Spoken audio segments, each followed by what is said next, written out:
পরিবারের সাথে কোনো সিদ্ধান্ত নেওয়ার আগে স্ত্রীকে জানানোর প্রয়োজনীয়তা মনে করছেন না।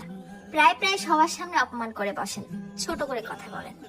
স্ত্রীর বলা তার ছোট বড় কষ্টগুলোকে বেশিরভাগই বকবকানি ভেবে ইগনোর করেন। পরিবারের সবার জন্য খরচ করছেন স্বেচ্ছায়, দায়িত্ব নিয়ে, অথচ স্ত্রীর কোনো কিছু প্রয়োজন হলে আপনার পেছনে হাজারখানি কথা খরচ করা লাগে। অফিসের বস থেকে শুরু করে আত্মীয় স্বজন, এলাকাবাসী সবার সামনে আপনার রাগ কন্ট্রোল হয়। শুধুমাত্র স্ত্রীর সাথে সাধারণ বিষয় নিয়েও যাচ্ছে তাই ব্যবহার করা যায়। যদি সবার সামনে স্ত্রীর প্রতি একটু যত্নশীল হওয়াকে আপনার কাছে আদিক্ষেতা মনে হয়, তাহলে আমি বলবো ভাই, আপনি ওই দিনকে ভয় করুন যেদিন আপনি বিষের বোতল হাতে নিয়ে দাঁড়িয়ে থাকলেও আপনার স্ত্রীর বিন্দু মাত্র কিচ্ছু আসে যাবে না।